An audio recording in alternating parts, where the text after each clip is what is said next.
Hi friends, welcome back to my channel everyday new. दोस्तों, जैसा कि आरपीएफ कांस्टेबल का 2 मार्च का आज फर्स्ट शिफ्ट का पेपर समाप्त हो चुका है, तो आइए इस वीडियो में आज के फर्स्ट शिफ्ट की कंप्लीट एनालिसिस देखते हैं, रिव्यू देखते हैं, जानेंगे कि आखिर कैसा आया आरपीएफ कांस्टेबल का आज का पेपर, डिफिकल्टी लेवल क्या यहाँ पे रखा गया था, कितना अटेम्प्ट छात्र यहाँ पे करके आ रहे हैं, सेफ स्कोर क्या रह सकता है आज के एवरेज अटेम्प्ट को देखते हुए। करंट अफेयर ने दोस्तों यहाँ पे रूल आया है, आज बहुत ज्यादा करंट अफेयर के प्रश्न पूछे गए हैं। अटेंडेंस क्या रही है ये भी हम लोग मोटा मोटी यहाँ पे देखने वाले हैं। ठीक है, तो आइए वीडियो को शुरू करते हैं। इससे पहले जो लोग चैनल पे नए हैं वो जल्द से जल्द चैनल को सब्सक्राइब करके बेल बटन दबा दीजिएगा रेलवे भर्ती की पल पल की अपडेट के लिए। देखिए फ्रेंड्स, आज जो 2 मार्च फर्स्ट शिफ्ट का पेपर यहाँ पे समाप्त हुआ है, यहाँ पे सबसे पहले बात करें पेपर की डिफिकल्टी लेवल की, तो पेपर की डिफिकल्टी लेवल कैंडिडेट द्वारा यहाँ पे मॉडरेट बताया जा रहा है। ठीक है, एक कैंडिडेट इजी टू मॉडरेट बता रहे हैं, हालांकि उनका अटेम्प्ट ज्यादा है, लेकिन दोस्तों अटेम्प्ट ज्यादा करने से होता नहीं है, काफी बार यहाँ पे जब आंसर किए आते हैं तो बहुत गलत भी होता है। तो मुझे जैसा लगा पूरा का पूरा ओवरऑल रिव्यू मॉडरेट पेपर दोस्तों मुझे लग रहा है कि आया है। और यहाँ पे जो मैथ्स वाला पोर्शन है, मैथ्स वाला पोर्शन दोस्तों कैलकुलेटिव दिया गया था, जिसमें से करीब करीब 7 से 8 क्वेश्चन, जैसे कि आपको पता है कि 35 क्वेश्चन का वेटेज है, तो 7 से 8 क्वेश्चन के आसपास कैलकुलेटिव बताए जा रहे हैं। रीजनिंग इजी बताई जा रही है, रीजनिंग में कोई इशू छात्र को नहीं हुआ है, मैक्सिमम टू मैक्सिमम क्वेश्चन करने लायक थे। और बात करें जीके वाले पोर्शन की, तो जीके में यहाँ पे आज करंट अफेयर का बोलबाला था, बहुत ज्यादा करंट अफेयर के प्रश्न पूछे गए। तो सारे कुछ मिलाकर के अटेम्प्ट मिलाकर के पेपर जो है आज का फर्स्ट शिफ्ट का मॉडरेट आ गया है। बात करें एवरेज अटेम्प्ट की, तो जो मैंने कैंडिडेट से रिव्यू लिए हैं, एक कैंडिडेट ने 88 अटेम्प्ट किए हैं, वो भी मेल कैंडिडेट है। सारे के सारे मेल कैंडिडेट हैं जिनसे मैंने अभी रिव्यू लिए हैं। ठीक है, आपको पता है कि फीमेल कैंडिडेट का भी पेपर यहाँ पे चल रहा है और साथ साथ ही यहाँ पे चल रहा है। इसी तरह से अगर बात करते हैं एक और कैंडिडेट की, तो उन्होंने 106 अटेम्प्ट किया है, एक कैंडिडेट ने 96 अटेम्प्ट किया है, और एक जो कैंडिडेट है इन्होंने दोस्तों यहाँ पे 92 अटेम्प्ट किया है। 120 नंबर का जो है 120 क्वेश्चन आ रहे हैं, जिसमें से ये छात्र के अटेम्प्ट रह रहे हैं। एक्यूरेसी किन्हीं का 90% के आसपास, किन्हीं का 80% के आसपास, ऐसे करके बताए जा रहे हैं। ठीक है, फीमेल कैंडिडेट की बात करें सेंटर्स पे, तो ये भी मैंने पूछा, फीमेल कैंडिडेट बहुत कम है, 2-4 कैंडिडेट ही फीमेल कैंडिडेट पहुंच पा रहे हैं। जैसे कि 2 सेंटर से मैंने पूछा था, तो दोनों सेंटर वाले कैंडिडेट बोल रहे हैं कि बहुत कम फीमेल कैंडिडेट यहाँ पे आ रहे हैं। बाकी अलग अलग जगह मुझे पता नहीं, क्योंकि अलग अलग जगह पे ज्यादातर जहां जहां फॉर्म भरते हैं उसके बेसिस पे यहाँ पे कैंडिडेट पहुंचते भी है। लेकिन जिस सेंटर से मैंने बातचीत की छात्र से, तो वहां पे बस 4-5 ही बता रहे हैं फीमेल कैंडिडेट की। ठीक है, नेक्स्ट बात करते हैं अटेंडेंस की। अब अटेंडेंस देखिए, अटेंडेंस में एक कैंडिडेट बोल रहे हैं ऐसे ही कि करीब करीब 70% के आसपास था। एक कैंडिडेट बोल रहे हैं कि मेरे रूम में 80 का यहाँ पे कंप्यूटर का सिस्टम था, जिसमें से यहाँ पे 11 एब्सेंट थे, 11 एब्सेंट। तो ऐसे बताया जा रहा है। तो देखा जाए तो ओवरऑल अटेंडेंस तो नहीं निकाल सकते ना, ओवरऑल इंडिया में पेपर चल रहे हैं। ठीक है, फिर भी करीब करीब मान के चलिए कि दोस्तों 65% के आसपास अटेंडेंस जरूर रहा होगा, इससे कम नहीं गया होगा। बाकी देखते हैं आगे जैसे जैसे पेपर होते रहेगा उसके बेसिस पे पता चलेगा। नेक्स्ट बात करते हैं हम लोग दोस्तों एग्जाम के पैटर्न पे कि कैसा था, क्या जो सिलेबस था उसके बेसिस पे था, तो यस एकदम सिलेबस के अकॉर्डिंग बताया जा रहा है। जैसे कि 35 क्वेश्चन आपके पूछे जा रहे थे मैथमेटिक्स के, उसमें से प्रश्न आए हैं। रीजनिंग के 35 क्वेश्चन आने थे, वो आए हैं। 50 question GK current affair science का पूछा गया था, वो आया है, हालांकि वेटेज बहुत कम रहा है साइंस का। नेक्स्ट बात करते हैं डिफिकल्टी लेवल की, तो डिफिकल्टी लेवल में यहाँ पे मैथ्स थोड़ा सा डिफिकल्टी लेवल था, मॉडरेट टू टफ लेवल में। रीजनिंग इजी आ गया है, जी कोई प्रॉब्लम नहीं हुई है।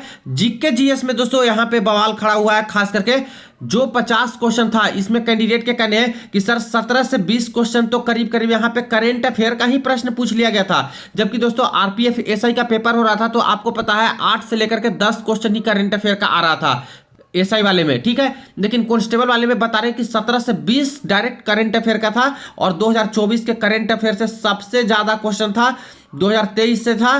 ठीक है, मैक्सिमम, और 2022 का गिना चुना 1-2 क्वेश्चन, यानी देखा जाए तो सबसे ज्यादा जो कवर किया गया करंट अफेयर 2023 और 2024 का कवर किया गया।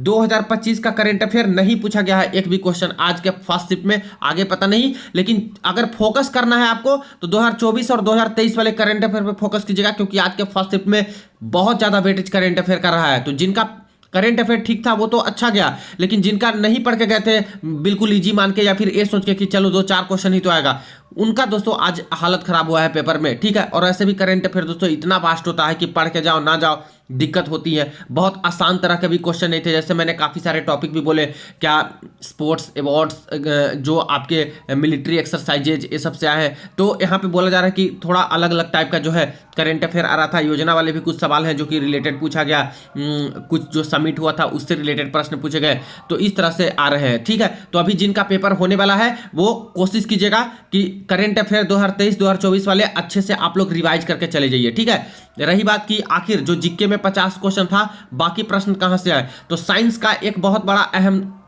योगदान होता है। साइंस के प्रश्न बोले जा रहे हैं कि सर 4 से लेकर 6 क्वेश्चन ही बस साइंस का था। फिजिक्स, केमिस्ट्री, बायो सब मिला के 4 से 6 बताया जा रहा है। अब एक कैंडिडेट से पूछा तो वो बोल रहे हैं कि सिर्फ 3 क्वेश्चन मुझे दिखे हैं। तो इधर उधर करके क्वेश्चन आ रहा है तो पता नहीं चल रहा है पूरा कैलकुलेट करने में, और ज्यादातर यहाँ पे करंट का दिख रहा है, तो इसीलिए यहाँ पे कैंडिडेट छोड़ के जा रहे हैं, बन नहीं पा रहा है या फिर कुछ तुक्के ले रहे हैं। तो ये सारी चीजें हैं। तो मुझे तो लगता है कि साइंस का काफी कम क्वेश्चन पूछा है, जैसे कैंडिडेट का कहना है। ठीक है, बाकी हो सकता है आगे के शिफ्ट में कुछ ज्यादा वेटेज इसका रहे तो उसके अकॉर्डिंग पढ़ के जाइएगा, ऐसा नेग्लेक्ट नहीं करना है। लेकिन करंट अफेयर पे आपको फोकस करना है, क्योंकि पहला दिन ही पता चल गया कि करंट अफेयर का ज्यादा प्रश्न पूछ रहा है। और देखिए, किसी भी शिफ्ट में अगर करंट अफेयर का सबसे कम भी पूछेगा फ्रेंड्स, तब भी 10 क्वेश्चन तो रहता ही रहता है। जैसे एसआई वाले में पूछा था 10, 11, 12 ऐसे करके पूछ रहे थे, तो इतना तो रहेगा ही। तो वेटेज बहुत अच्छा खासा है, आपका पेपर निकालने के लिए काफी इंपॉर्टेंट है एक तरह से करंट अफेयर का पोर्शन। तो पढ़ के जाइएगा, और ज्यादा आ गया तो आपके लिए बेनिफिट ही होगा जो ज्यादा पढ़ के जाएंगे सीए वाली।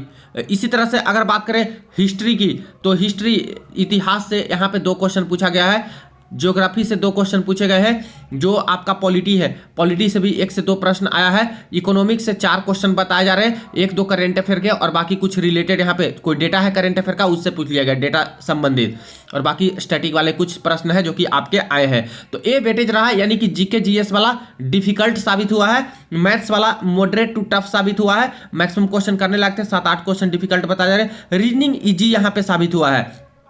इसके अकॉर्डिंग छात्र ने अटेम्प्ट भी लिए, 120 क्वेश्चन था, वही जो अटेम्प्ट मैंने बताया। मुझे लगता है कि आज का जो कैंडिडेट का एवरेज अटेम्प्ट है और सेफ अटेम्प्ट की मैं बात करूं, तो जो कैंडिडेट यहाँ पे करीब करीब 85 प्लस अटेम्प्ट करके आज आए हैं वो सही है। लेकिन दोस्तों यहाँ पे जैसे बात करते हैं कि 120 नंबर का क्वेश्चन है, एसआई में भी देखा आप लोगों ने मार्क्स बहुत ज़्यादा कैंडिडेट ले आते हैं, लेकिन 85 से नीचे जो कर रहे हैं मुझे लगता है कि थोड़ा खतरे की घंटी है। 85 से ऊपर जो 95 प्लस कर रहे हैं, जो 100 के आसपास टच कर रहे हैं, उनका सही है। और मैं बोलूँगा कि आगे जो आप लोग पेपर दे रहे हो, ये तो अटेम्प्ट करके ही है, 90 प्लस अटेम्प्ट करके ही आइएगा, क्योंकि दोस्तों कई क्वेश्चन गलत हो जाते हैं, पूरा का पूरा 100% सही होता नहीं है, 7-8 क्वेश्चन गलत होते हैं। इसलिए 90 प्लस टारगेट आप लोग रखना ही रखना है। कुछ निगेटिव भी चला जाए तभी आप लोग को रिस्क जरूर लेना है दोस्तों, क्योंकि यहाँ पे मुश्किल हो जाता है सिलेक्शन। आरपीएफ जैसे में इतना ज़्यादा फॉर्म भरा गया है, कंपटीशन भी ज़्यादा हो जाता है। बाकी आपकी जो अपनी कैटेगरी है उसके बेसिस पे भी देख लीजिएगा, जैसे एससी एसटी वाले कैंडिडेट है थोड़ा कम भी अटेम्प्ट करके आएंगे, सही सही बनाएंगे तो ज़्यादा बेटर होगा। फीमेल कैंडिडेट की बात करें तो फीमेल कैंडिडेट के लिए मैं बोलूँगा कि जो यहाँ पे यूआर में कैंडिडेट है फीमेल वाले, वो 85 प्लस का टारगेट लेके चलिएगा, और ओबीसी वाले 80 प्लस का तो जरूर यहाँ पे फीमेल कैंडिडेट भी टारगेट लेके ही चलिएगा। और बाकी जो एससी एसटी वाले हैं वो थोड़ा कम भी लेके चलिएगा, जितना बन पाता है उतना सही सही बनाइए। 10 क्वेश्चन से ज़्यादा निगेटिव नहीं जाना है। 10 क्वेश्चन से ज़्यादा निगेटिव जा रहे हो तो बहुत ज़्यादा रिस्क ले रहे हो मेरे अकॉर्डिंग। ठीक है, तो ये रही फर्स्ट शिफ्ट की एनालिसिस। बाकी जो पेपर दे के आ रहे हैं वो अपना व्यू बताइएगा कमेंट सेक्शन में, आपको कैसा लगा पेपर, कहाँ पे सेंटर था, क्या अटेंडेंस था, ताकि दूसरे छात्र को भी थोड़ा हेल्प यहाँ पे हो सके। तो वीडियो को दोस्तों के साथ शेयर कर दीजिएगा। चलिए मिलते हैं नेक्स्ट वीडियो में नेक्स्ट अपडेट में।